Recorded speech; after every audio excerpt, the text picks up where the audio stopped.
Di tengah hutan sana ada pohon aneh getahnya itu bisa buat jimat mancing. Yang benar kamu. Di tepi hutan mistis Cadas Gumantung, terdapat pohon tua yang getahnya dipercaya bisa memanggil ikan dari dasar sungai. Apa ini yang dinamakan pohon katilayu ya? Namun, tak banyak yang tahu bahwa di balik keampuhan getah katilayu tersembunyi kisah kutukan, cinta, dan pengorbanan antara manusia dan makhluk penjaga air. Dari cairan merah, air mata, dan janji yang dilanggar, lahirlah jimat yang kelak dikenal sebagai getah katilayu. Benar juga ya, getah katilayu ini bisa menjadi jimat mancing.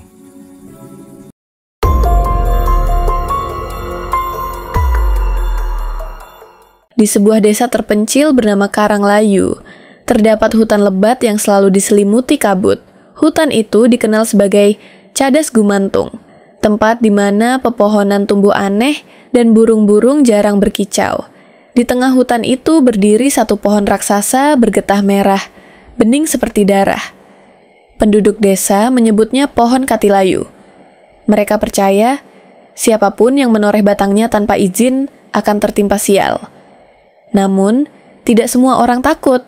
Beberapa nelayan tua masih datang ke sana untuk memohon rezeki. Mereka membawa dupa dan bunga, meneteskan sedikit getah katilayu ke kail pancing mereka. Anehnya, setiap kali mereka melakukannya, ikan dari sungai Karanglayu datang berbondong-bondong, seolah terpanggil oleh sesuatu yang gaib. Jati adalah seorang pemuda miskin yang tinggal di pinggir sungai Karanglayu. Ia hidup dari hasil memancing setiap hari, namun nasibnya selalu sial. Tak satu pun ikan mau mendekati kailnya. Orang-orang menertawakannya, menyebutnya pembawa apes. Suatu malam, ia mendengar tentang getah katilayu dari kakeknya, seorang dukun tua yang dulu pernah jadi nelayan. Kakek berkata bahwa getah itu bukan sekadar getah pohon biasa. Ia adalah jelmaan air mata, dewi penjaga sungai, yang dikutuk karena cintanya pada manusia. Jati yang terdesak kemiskinan, nekat mencari pohon katilayu di tengah malam, tanpa sesajen, tanpa izin siapapun. Langkah nekat itu menjadi awal dari takdir yang mengubah hidupnya selamanya. Kabut tebal menyelimuti jalannya saat Jati memasuki hutan. Suara jangkrik berhenti, dan hawa dingin menusuk tulang. Di depan matanya, pohon katilayu menjulang tinggi dengan cahaya lembut dari getah yang menetes perlahan. Saat Jati mendekat, tanah bergetar seolah menolak kehadirannya. Tapi ia tetap melangkah. Dengan pisau kecil, ia menoreh batang pohon itu. Seketika angin berhembus kencang, dan suara perempuan berbisik lirih terdengar di telinganya. "Mengapa kau mencuri air mataku, manusia?" Jati gemetar, namun tangannya tetap menadah getah yang menetes ke wadah bambu. Saat itu pula, ia merasa seolah jiwanya ditarik ke dua dunia sekaligus. Dari dalam kabut, muncul sosok perempuan, berwajah pucat dengan rambut panjang mengalir seperti air. Ia mengenakan selendang perak yang berkilau di bawah sinar bulan. Namanya Dewi Cempaka Laras, penjaga sungai dan pelindung alam air. Dahulu, ia pernah mencintai manusia, tapi cintanya dikhianati, dan para dewa mengutuknya menjadi roh penjaga sungai. Ia menatap Jati dengan mata yang menyala lembut namun penuh amarah. "Getah katilayu adalah air mataku, manusia. Ia memberi rezeki, tapi juga menuntut jiwa Jati ketakutan. Namun ia memohon ampun dan menjelaskan kesulitannya." Dewi Cempaka menatap iba dan memberikan syarat agar ia bisa memakai getah itu tanpa mati. Dewi Cempaka memerintahkan Jati untuk mencelupkan jarinya ke dalam getah katilayu dan meneteskan cairan merah sendiri ke sungai. "Mulai hari ini, kau adalah anak sungai. Jika kau mengingkari sumpahmu, air akan menelammu," katanya. Jati menyetujui dengan gemetar, lalu melakukan perjanjian itu. Getah itu berubah warna menjadi keemasan, seolah menerima pengorbanannya. Saat ia keluar dari hutan, fajar menyingsing. Di sungai Karanglayu, ketika ia meneteskan sedikit getah itu ke kail pancingnya, ikan-ikan besar muncul begitu saja, berebut menggigit umpannya. Sejak hari itu, nama Jati dikenal sebagai si pemancing emas. Namun, dalam bayangan air, Dewi Cempaka terus mengawasinya. Hari-hari berikutnya, hidup Jati berubah drastis. Ia kini pulang dengan keranjang penuh ikan setiap hari, membuat para nelayan lain iri dan bertanya-tanya tentang rahasianya. Istrinya, Lirang, terkejut melihat rezeki yang datang mendadak. Namun Jati hanya tersenyum dan menyimpan rahasia itu rapat-rapat. Dalam hatinya, ia tahu bahwa getah itu bukan pemberian biasa, melainkan hasil perjanjian yang tak boleh dilanggar. Semakin hari, keberkahan itu membuat Jati lupa diri. Ia mulai menjual ikan ke desa-desa jauh, bahkan ke pasar kota. Uang menumpuk, rumahnya diperbaiki, dan orang-orang mulai menyebutnya Jati kaya air. Namun, dalam mimpinya, suara Dewi Cempaka selalu datang, mengingatkannya untuk tidak serakah. Ingat janjimu, Jati. Rezeki dari air tak boleh diperdagangkan. Suara itu membuat Jati gelisah, tapi nafsu manusia lebih kuat dari ketakutan. Ia menepis firasat buruk yang datang setiap malam. Dalam pikirannya, Dewi Cempaka hanyalah ilusi, sekadar roh tua yang menakuti orang bodoh. Tanpa sadar, setiap tetes getah yang ia gunakan menambah beban kutukan yang tidur di dasar sungai Karanglayu. Suatu malam, saat Jati memancing seorang diri, air sungai tiba-tiba menjadi hitam pekat. Angin berhembus dingin, dan dari bawah air muncul ikan besar bersisik gelap mengilat, bermata merah menyala. Jati terpesona, lalu meneteskan setitik getah Katilayu ke kailnya. Ikan itu langsung menyambar, menariknya dengan kekuatan luar biasa. Ia berjuang sekuat tenaga, namun kailnya tak sanggup menahan tarikan makhluk itu. Tali pancing terputus, dan air sungai bergolak seperti mendidih. Dari pusaran air itu terdengar suara bisikan lembut. Kau telah memancing sesuatu yang bukan milikmu, Jati. Jati terlempar ke tepi sungai. Tubuhnya gemetar, matanya menatap air yang kini kembali tenang. Malam itu ia tak bisa tidur. Di telinganya, suara ikan hitam itu terus bergema, seolah menuntut sesuatu yang belum terpenuhi. Ia mulai menyadari bahwa keberkahan yang ia nikmati selama ini mungkin memiliki bayaran yang lebih besar dari sekadar darah dan sumpah. Namun sudah terlambat, jimat itu telah menjadi candu bagi hidupnya. Keesokan harinya, seorang lelaki tua datang ke rumah Jati. Wajahnya keriput, matanya tajam menembus hati. Dialah Kawi, kakek yang dulu pertama kali menceritakan tentang getah Katilayu. Ia datang dengan wajah muram, membawa sebatang tongkat dari bambu kuning. Kau sudah membuka jalan antara dunia manusia dan penjaga air, katanya perlahan. Kawi memperingatkan Jati bahwa perjanjianmu dengan roh air tidak bisa dipermainkan. Setiap tetes getah yang kau gunakan mengikis batas antara dunia roh dan manusia, ujarnya. Tapi Jati menolak percaya, merasa bahwa Kawi hanya iri pada keberhasilannya. Ia bahkan mengusir sang kakek dari rumahnya dengan mata penuh amarah. Saat Kawi pergi, ia berbisik pelan. Jika air mulai menelan bayanganmu, itu tandanya Dewi Cempaka datang menagih janji.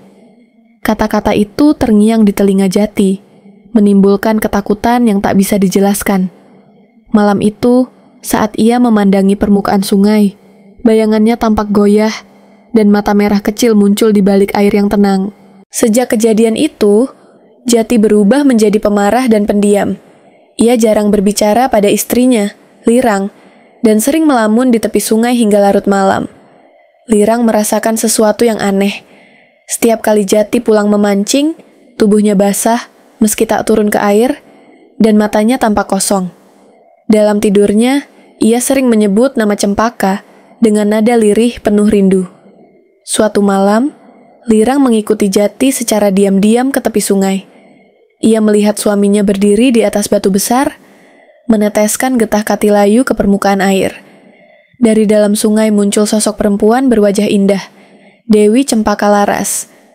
Lirang menahan napas, melihat Jati menatap sosok itu dengan tatapan penuh takjub dan pasrah. Air mata Lirang jatuh ke air, bercampur dengan getah yang mengambang. Seketika permukaan sungai bergetar hebat. Dewi Cempaka menatap Lirang dengan pandangan sedih, lalu berkata, "Cinta yang dikhianati akan melahirkan kutukan baru." Dalam sekejap, cahaya bulan memudar, dan Jati menghilang dalam pelukan air sungai. Keesokan paginya, warga desa menemukan Lirang pingsan di tepi sungai dengan wajah pucat dan mata sembab. Ia tak mampu berkata-kata selain kalimat yang berulang, Air membawanya pergi, air membawanya pergi. Sungai Karanglayu sejak hari itu berubah warna, tak lagi jernih, melainkan kebiruan bercampur merah, seperti getah yang menetes dari pohon katilayu. Nelayan-nelayan desa yang mencoba memancing di sana mulai mengalami hal-hal aneh. Kail mereka patah, perahu terbalik, bahkan ada yang menghilang tanpa jejak. Namun, anehnya, mereka yang memakai sedikit getah dari pohon katilayu selalu membawa pulang hasil melimpah. Dari situlah kepercayaan baru muncul, bahwa getah itu adalah jimat suci bagi para pemancing. Namun, para tetua tahu kebenarannya. Itu bukan berkah, melainkan warisan dari perjanjian darah antara manusia dan Dewi Penjaga Sungai. Getah katilayu menjadi simbol penghubung dua dunia. Rezeki bagi yang tahu hormat, bencana bagi yang serakah. Di dasar sungai, roh jati masih menunggu, menjaga perjanjian yang belum selesai. Malam-malam di desa Karanglayu mulai terasa berbeda sejak hilangnya jati. Suara riak air di sungai sering berubah menjadi lirih tangisan yang memecah sunyi. Penduduk yang melintas setelah senja mengaku melihat bayangan seorang pria duduk di tepi air, menatap langit tanpa wajah. Mereka percaya itu adalah arwah jati yang belum menemukan jalan pulang. Lirang semakin terpuruk. Setiap malam ia menyalakan dupa di pinggir sungai sambil memanggil nama suaminya. Namun, yang datang hanyalah bisikan lembut dan aroma air yang asing. "Aku masih di sini," suara itu berkata dari arah sungai. Tubuh Lirang gemetar, tapi ia tak sanggup meninggalkan tempat itu. Para tetua desa memperingatkan agar ia berhenti memanggil roh sungai. Tapi cinta Lirang terlalu besar untuk menuruti rasa takut. Ia mulai mengumpulkan tetes-tetes getah katilayu, berharap dapat memanggil kembali jati sepenuhnya. Namun, setiap tetes yang ia kumpulkan justru memperkuat ikatan antara dunia roh dan dunia manusia. Beberapa minggu kemudian, Lirang ditemukan pingsan di dekat sungai oleh para nelayan. Di sampingnya tergeletak sebuah tempurung kelapa berisi getah katilayu, dan di dalamnya menangis seorang bayi mungil berkulit pucat. Tidak ada yang tahu dari mana bayi itu berasal. Lirang mengaku bahwa bayi itu adalah pemberian dari air. Penduduk desa ketakutan menganggap bayi itu pertanda buruk, namun Lirang merawatnya dengan kasih sayang. Bayi itu tumbuh cepat, dan matanya memantulkan cahaya air setiap kali ia menangis. Setiap kali Lirang mengoleskan sedikit getah katilayu di tubuhnya, bayi itu menjadi tenang seolah mengenali aroma itu. Para tetua yakin roh jati telah bersemayam dalam diri anak itu. "Itu bukan anak manusia," bisik mereka. Tapi Lirang menolak percaya. Ia menamai anak itu Aru, yang berarti air yang kembali. Tak ada yang tahu bahwa kehadiran Aru akan membuka kembali perjanjian kuno antara manusia dan penjaga sungai. Aru tumbuh menjadi anak yang berbeda dari anak-anak lain. Sejak kecil, ia bisa berjalan di tepi sungai tanpa meninggalkan jejak, dan setiap ikan yang melintas selalu mendekatinya. Kadang ia berbicara sendiri sambil menatap air, seolah ada yang menjawab. Lirang merasa aneh, tapi juga bangga, karena anaknya tak pernah takut pada sungai. Suatu sore, saat matahari hampir tenggelam, Aru menatap air dan berkata, "Pelan, Ibu, Ayah masih di bawah sana." Lirang terkejut, hampir menjatuhkan keranjang ikan. "Siapa yang bilang begitu?" tanyanya gemetar. Aru hanya tersenyum dan menunjuk ke sungai. Air yang bicara. Sejak saat itu, Lirang mulai melihat tanda-tanda aneh. Setiap kali Aru bermain di sungai, airnya menjadi jernih dan penuh ikan. Namun, setelah ia pergi, air itu berubah kembali menjadi kelam. Penduduk desa mulai memperhatikan anak itu. Sebagian menganggapnya berkah, sebagian lagi menyebutnya kutukan yang hidup dalam bentuk manusia. Suatu malam, hujan deras mengguyur desa Karanglayu. Sungai meluap, membawa bau amis dan serpihan getah berwarna merah keemasan. Aru berdiri di depan rumah, matanya memantulkan cahaya petir, sementara Lirang berusaha menariknya masuk. Namun anak itu tak bergerak. Matanya kosong, seperti seseorang yang tengah mendengarkan panggilan jauh di bawah air. Dari kejauhan, suara perempuan menyanyikan tembang tua terdengar samar di antara raungan hujan. Itu adalah nyanyian Dewi Cempaka Laras. Air di sungai mulai berputar, membentuk pusaran besar, dan wajah-wajah roh air muncul di permukaannya. Lirang menjerit, memeluk anaknya, namun angin kencang melemparkannya ke tanah. Ketika pusaran air berhenti, Aru sudah tidak ada di tempatnya. Yang tersisa hanyalah kilauan getah Katilayu yang melayang di udara, berpendar lembut sebelum jatuh ke sungai. Lirang menatap kosong, menyadari bahwa darah dan air telah menuntaskan janji lama yang tak bisa dihindari. Sejak malam itu, Sungai Karanglayu menjadi tempat yang suci dan terlarang. Tak ada seorang pun berani meneteskan darah atau mengambil getah dari pohon Katilayu tanpa ritual khusus. Namun, bagi mereka yang benar-benar menghormati alam dan memohon dengan hati bersih, sungai selalu memberi rezeki yang tak habis-habis. Para tetua kemudian menuturkan kisah Jati, Lirang, dan Aru dari generasi ke generasi. Mereka berkata bahwa getah Katilayu adalah jimat yang diciptakan dari cinta dan penyesalan, berkah dan kutukan yang hidup berdampingan. Barang siapa menggunakannya dengan niat tulus, akan dipandu oleh roh Jati menuju keberkahan air. Namun, bagi yang serakah dan melupakan asal-usulnya, sungai akan menelan segalanya, harta, nama, dan jiwa. Di malam tertentu, ketika bulan purnama menggantung di atas Karanglayu, orang-orang masih bisa melihat bayangan seorang anak kecil bermain di permukaan air, menebar getah ke sungai sambil berbisik, "Ayah, air sudah tenang." Beberapa tahun berlalu, namun pohon Katilayu di hutan Cadas Gumantung mulai menunjukkan keanehan. Batangnya mengeluarkan getah yang menetes tanpa henti, seperti air mata yang tak pernah kering. Suara lirih menyerupai tangisan terdengar dari arah batangnya setiap malam bulan purnama. Penduduk yang lewat mengaku mendengar nama Aru disebut berulang-ulang. Para tetua desa percaya, roh anak sungai itu belum benar-benar tenang. Getah yang menetes tanpa henti adalah penanda bahwa dunia manusia dan dunia roh belum sepenuhnya terpisah. Beberapa nelayan yang mencoba mengambil getah itu tanpa izin mengalami nasib buruk. Perahunya karam atau tubuhnya ditemukan hanyut tanpa napas. Namun, seorang nelayan muda bernama Raksa tidak takut. Ia yakin getah itu masih menyimpan kekuatan besar yang bisa memanggil ikan lebih banyak dari sebelumnya. Malam itu, ia pergi diam-diam ke hutan Cadas Gumantung dengan niat mengambil getah suci tanpa ritual atau sesajen. Ia tidak tahu bahwa langkahnya akan membangkitkan kutukan lama. Raksa tiba di bawah pohon Katilayu saat kabut menebal. Cahaya bulan menyinari batang pohon yang basah oleh getah keemasan. Ia mendengar desiran air dan bisikan halus yang memanggil namanya. Namun, bukannya takut, Raksa justru tersenyum. "Aku tak akan rugi mengambil sedikit rezeki," gumamnya sambil menoreh batang pohon itu.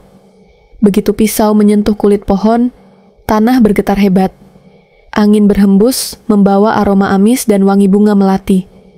Dari antara kabut muncul sosok perempuan berbalut kain perak, wajahnya tenang, namun matanya memancarkan kesedihan dalam. "Kau mencuri air mataku tanpa izin," ucapnya lirih. Dewi Cempaka Laras telah bangkit lagi. Raksa tersungkur, namun tak berhenti. Ia menampung getah yang menetes dan berlari menuju sungai. Saat meneteskan getah itu ke kailnya, air tiba-tiba menjadi hangat dan berputar cepat. Ikan besar bermunculan, tapi di antara mereka tampak sepasang mata merah menyala dari dasar air. Mata Jati, penjaga perjanjian lama. Dari dalam pusaran air, muncul sosok Jati dengan tubuh berlumuran lumpur sungai. Wajahnya separuh manusia, separuh bayangan air. Suaranya bergema seperti ombak menabrak batu. "Kau mengulangi dosa yang sama, anak manusia. Getah ini bukan untuk serakah, tapi untuk menjaga keseimbangan." Raksa gemetar, namun terlalu terpikat oleh kekuatan yang ia rasakan. Ia mencoba melawan rasa takut dan melemparkan kailnya kembali. Namun kali ini, tali pancingnya tersangkut sesuatu yang tak terlihat. Saat ia menariknya, bukan ikan yang muncul, melainkan seutas rambut hitam panjang yang melilit tangannya. Dari bawah permukaan air, Dewi Cempaka menatapnya penuh amarah dan kesedihan. Jati mendekati Raksa, menatapnya dengan mata berair. "Berhenti sebelum air menelan jiwamu." Tapi Raksa tetap tak mau berhenti. Seketika pusaran air membesar, menelan perahu dan tubuhnya dalam sekejap. Di sungai itu, hanya tersisa gelembung kecil dan setetes getah Katilayu yang melayang di atas air, memantulkan cahaya bulan. Keesokan harinya, penduduk menemukan sisa-sisa perahu raksa di tepi sungai, namun tubuhnya tak pernah ditemukan. Sejak saat itu, setiap kali ada orang yang mencoba mengambil getah Katilayu tanpa izin, air sungai akan berubah warna, menjadi merah seperti darah. Para tetua mengerti, sungai telah menuntut tumbal untuk menjaga keseimbangannya. Mereka akhirnya membangun tempat pemujaan kecil di tepi hutan, dengan batu sungai dan bunga melati putih. Di sana mereka menaruh dupa, dan sesajen setiap malam Jumat Kliwon, untuk menenangkan roh penjaga air. Mereka percaya, jika ritual itu dihentikan, air akan kembali marah dan menelan seluruh desa. Dari waktu ke waktu, ada juga yang datang memohon restu untuk memancing. Jika mereka bersih hati dan berdoa dengan tulus, getah Katilayu akan menetes perlahan di telapak tangan mereka. Tapi, jika niat mereka hanya mencari keuntungan, getah itu tak akan muncul. Hanya suara tangisan lembut dari arah sungai yang terdengar. Bertahun-tahun kemudian, kisah tentang pohon Katilayu menyebar hingga ke desa-desa jauh. Para pemancing dari luar mulai berdatangan, berharap bisa mendapat sedikit getah sakti itu. Namun, para tetua Karanglayu mengajarkan cara yang benar untuk memintanya.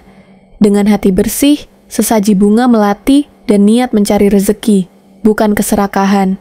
Mereka membuat jimat kecil dari tetesan getah Katilayu yang dicampur air sungai Karanglayu dan abu dupa pemujaan. Jimat itu diikat di ujung kail atau disimpan dalam wadah bambu kecil. Anehnya, setiap orang yang memakainya dengan doa dan niat tulus selalu mendapat hasil pancingan, berlimpah tanpa insiden buruk. Dari sanalah, getah Katilayu dikenal sebagai jimat pemancing, sebuah anugerah dari alam dan roh penjaga air, warisan dari kisah cinta, pengorbanan, dan kutukan masa lalu. Namun para tetua selalu mengingatkan, jimat ini bukan alat kekayaan, ia adalah ikatan antara manusia dan air. Jaga hatimu, maka sungai akan menjagamu. Bertahun-tahun setelah kejadian raksa, desa Karanglayu hidup damai. Sungai kembali jernih, dan pohon Katilayu dijaga dengan penuh penghormatan. Namun di antara penduduk, lahirlah seorang anak laki-laki bernama Rendra, keturunan jauh dari Lirang. Ia memiliki ciri aneh, matanya berkilau seperti air sungai saat terkena cahaya. Para tetua yakin cairan merah aru mengalir di dalam dirinya. Sejak kecil, Rendra sering berbicara sendiri di tepi sungai. Ikan-ikan berkumpul setiap kali ia menatap air. Ibunya takut, namun sang anak berkata lembut, "Mereka memanggilku dari dalam." Penduduk mulai berbisik bahwa roh penjaga sungai telah menitis kembali dalam tubuhnya. Tapi Rendra tidak takut. Ia justru merasa memiliki kewajiban melindungi air Karanglayu. Ketika ia beranjak remaja, suara dalam air semakin sering memanggil. Pada malam bulan purnama, Rendra bermimpi melihat sosok lelaki berwajah seperti dirinya, berdiri di tengah sungai, membawa kail bercahaya. "Aku Jati," kata sosok itu, "dan waktumu telah tiba untuk menjaga perjanjian lama." Sejak malam itu, hidup Rendra berubah. Rendra mulai berlatih memancing seperti para tetua, tapi dengan cara yang berbeda. Ia tidak memakai umpan atau jaring, hanya berdiri tenang di tepi air sambil berdoa. Ajaibnya, ikan datang menghampiri dan melompat ke darat seolah menuruti panggilan. Penduduk kagum, namun juga takut. Mereka menyebutnya anak sungai. Dalam mimpinya, Dewi Cempaka Laras kerap muncul, mengajarinya mantra dan doa untuk menenangkan air. Ia berkata bahwa getah Katilayu kini telah menjadi lambang keseimbangan antara dunia manusia dan roh. Selama manusia menghormati air, sungai akan memberi berkah, pesan sang Dewi dengan lembut. Namun, Rendra juga diberi peringatan.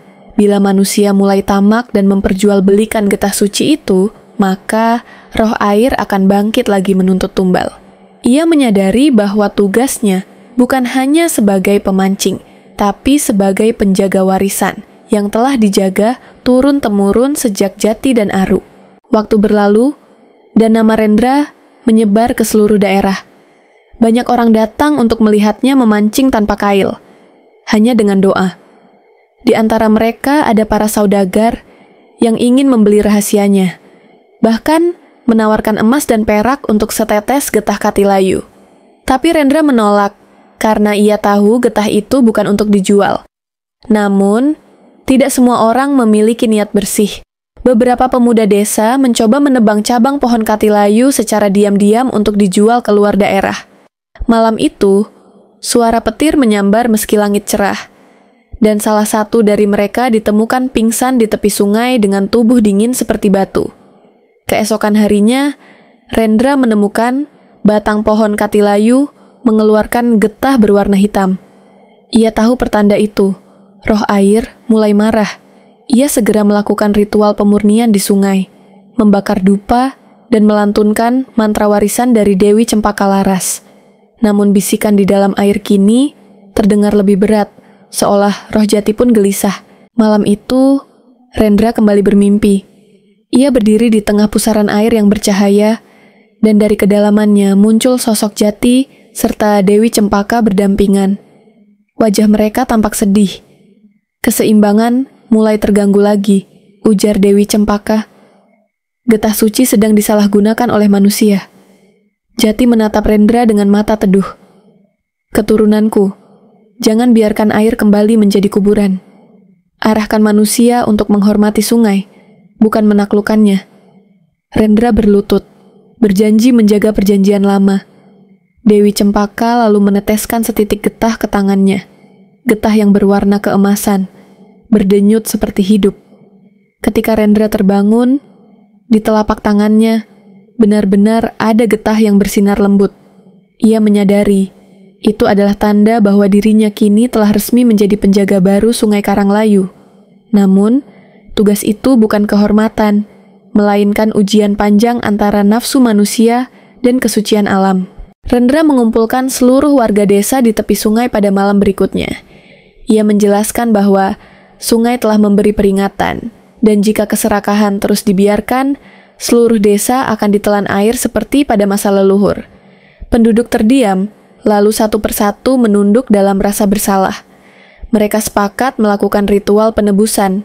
Ritual itu berlangsung semalam suntuk. Dupa dibakar, bunga melati ditebar ke sungai, dan doa dipanjatkan bersama. Rendra meneteskan setitik getah emas dari tangannya ke air, lalu membiarkannya larut perlahan. Seketika, permukaan sungai bersinar lembut dan terdengar suara lembut. Keseimbangan kembali. Sejak malam itu, Karanglayu hidup damai. Getah Katilayu tetap digunakan, tapi dengan tata cara sakral, hanya untuk memohon rezeki, bukan kekayaan. Orang-orang mulai menyebut Rendra sebagai penjaga getah Katilayu, dan setiap kali ikan melimpah di sungai, mereka tahu itu bukan karena kail mereka, melainkan restu dari air yang tenang. Ketenangan desa Karanglayu perlahan membawa cerita baru yang menyebar hingga ke pesisir dan lembah jauh. Para perantau membawa kisah tentang jimat sakti yang berasal dari pohon Katilayu, getah yang bisa memanggil ikan dari dasar sungai dan laut. Orang-orang menyebutnya getah Karanglayu, lambang rezeki bagi para pemancing. Namun, Rendra selalu menekankan bahwa getah itu tidak boleh diambil sembarangan. Ia mengajarkan cara membuat jimat dengan doa khusus dan campuran air sungai Karanglayu yang telah dimurnikan lewat ritual malam purnama. Siapapun yang ingin memilikinya harus berpuasa 3 hari, menjaga niat, dan tidak menentang arus alam. Dari sinilah tradisi puasa Katilayu lahir. Pemancing dari berbagai daerah datang, bukan hanya untuk mencari keberuntungan, tapi juga untuk membersihkan diri dan memohon restu kepada roh sungai. Dalam waktu singkat, Karanglayu berubah menjadi tempat ziarah spiritual bagi mereka yang bergantung pada air dan rezeki laut. Suatu hari, seorang pemancing dari Laut Selatan bernama Ganda datang ke Karanglayu. Ia membawa kabar bahwa lautnya telah murka. Badai datang tanpa sebab dan ikan-ikan menghilang. Rendra menyambutnya dengan tenang dan memberi sebutir getah Katilayu yang telah dimantrai. Campurkan ini pada kailmu, tapi jangan gunakan dengan serakah, pesan Rendra. Ganda menuruti petunjuk itu.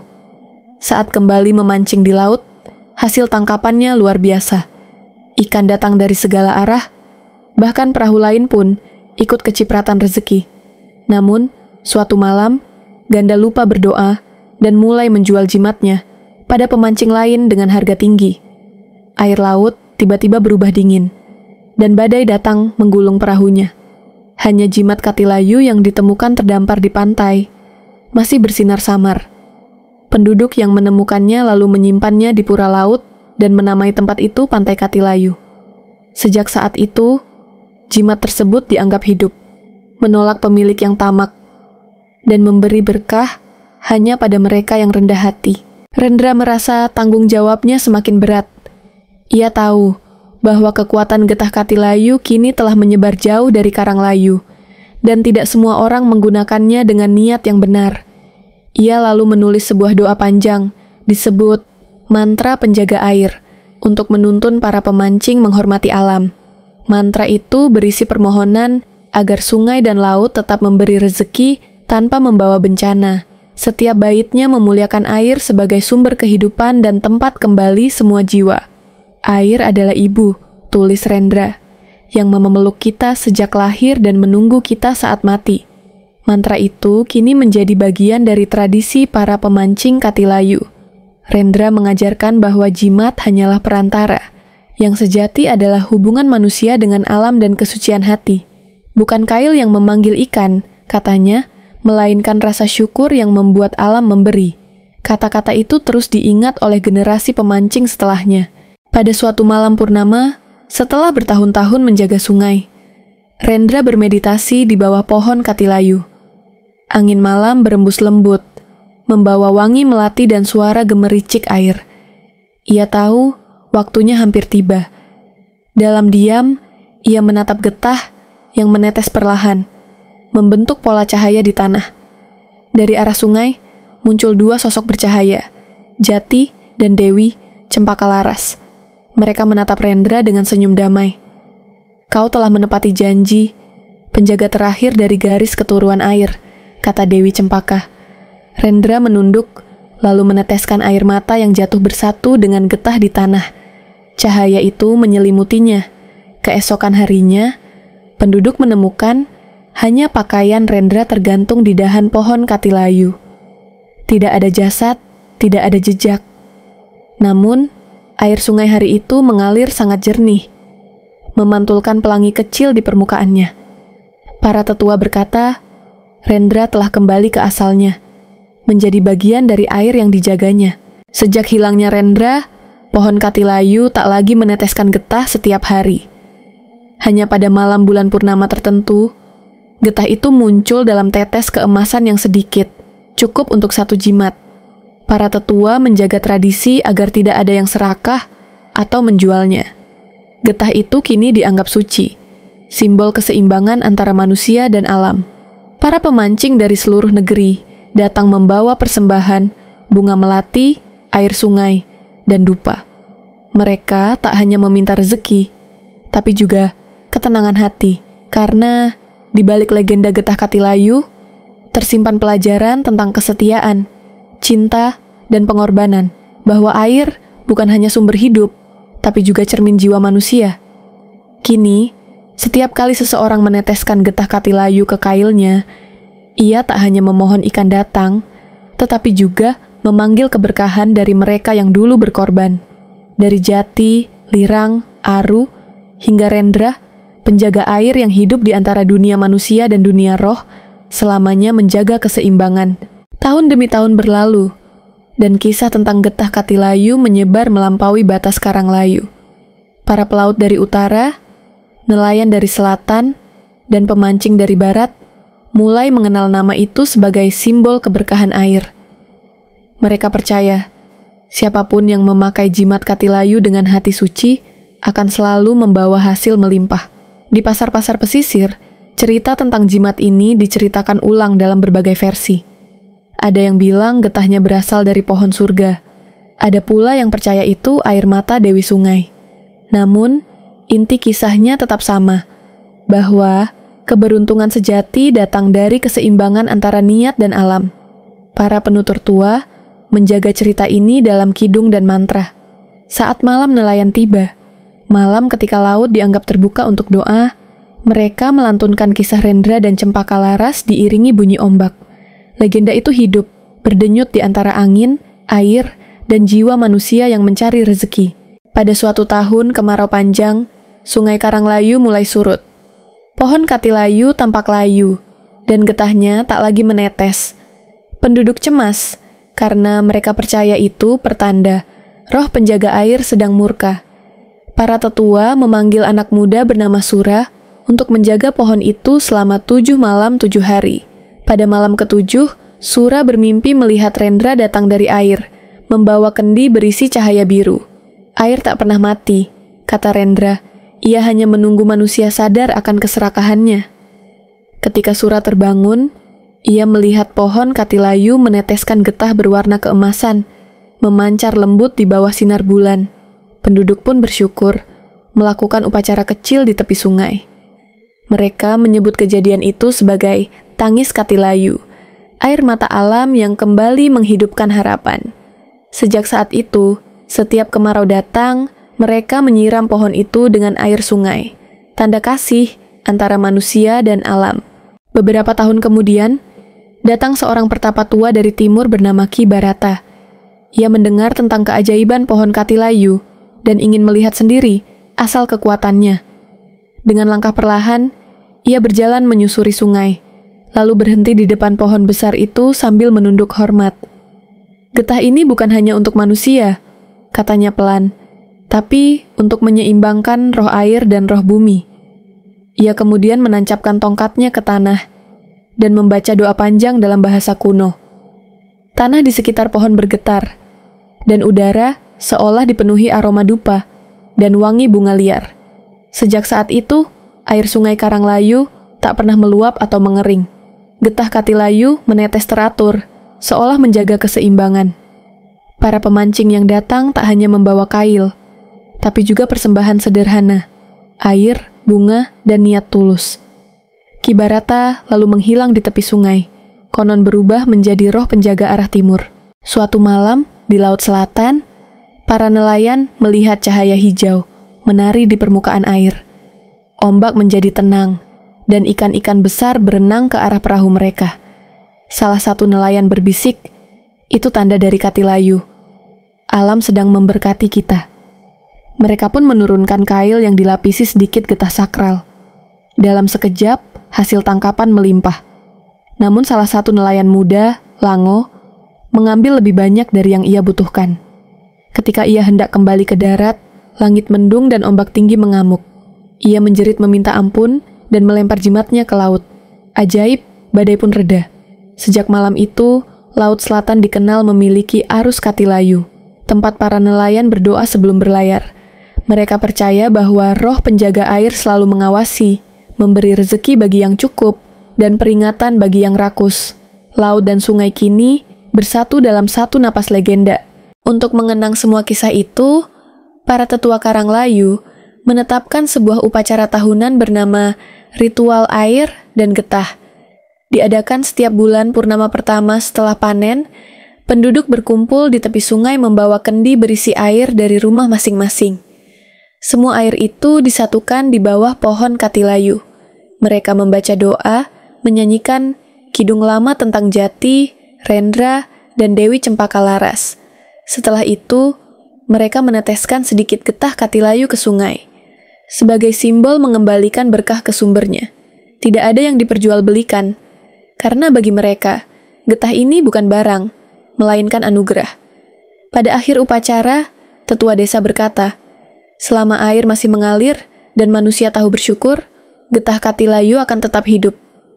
Kalimat itu menjadi semboyan para pemancing sejati, diteruskan dari generasi ke generasi, menyatukan manusia, alam, dan arwah leluhur dalam satu jalinan tak terlihat. Zaman terus berganti, dan generasi muda mulai melupakan makna dari ritual katilayu. Banyak yang hanya melihatnya sebagai simbol keberuntungan, bukan warisan kebijaksanaan. Namun seorang pemuda bernama Arya, keturunan jauh dari penjaga sungai, mulai tertarik mempelajari kembali cerita leluhur.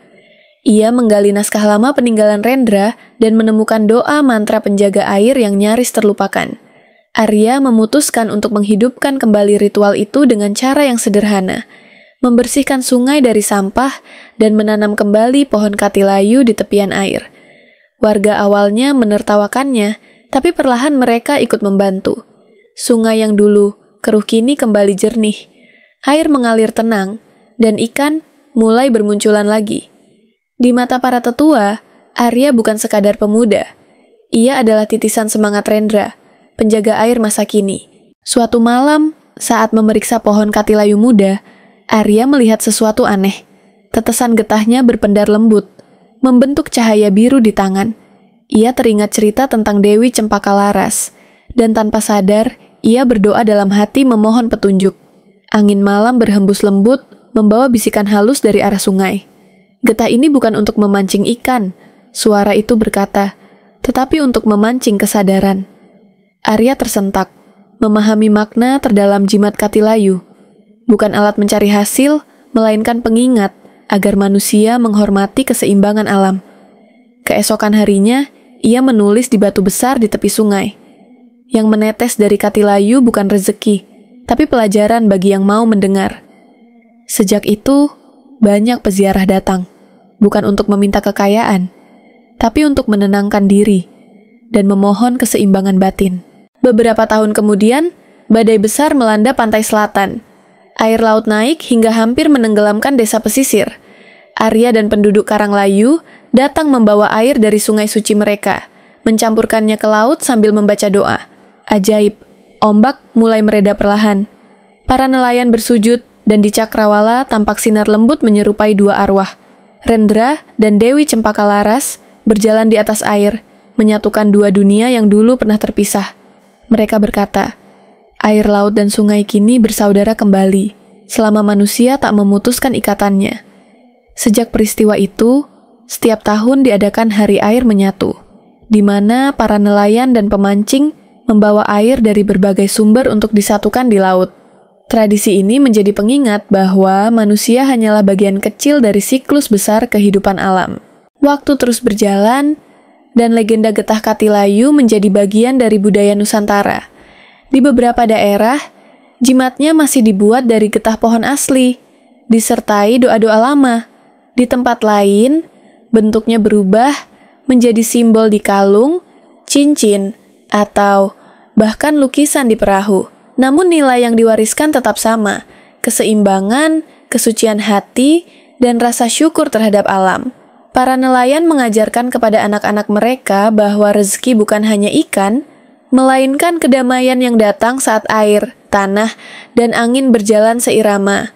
Getah katilayu kini tidak hanya hidup di pohon, tapi juga di hati manusia yang memahami maknanya. Ia menjadi warisan tak kasat mata, mengikat generasi lama dan baru dalam satu aliran spiritual yang tak pernah berhenti mengalir.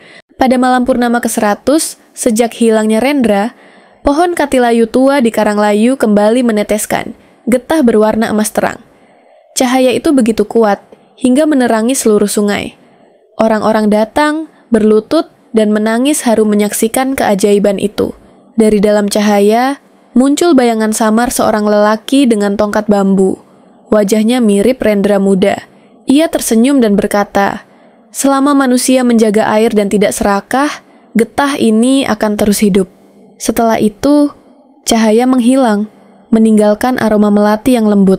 Sejak hari itu, getah katilayu dikenal bukan lagi sekadar jimat mancing, melainkan simbol persatuan antara manusia dan alam. Setiap tetesnya menjadi doa, setiap kilauannya adalah pengingat bahwa dari air kita lahir, oleh air kita hidup, dan kepada air pula kita akan kembali.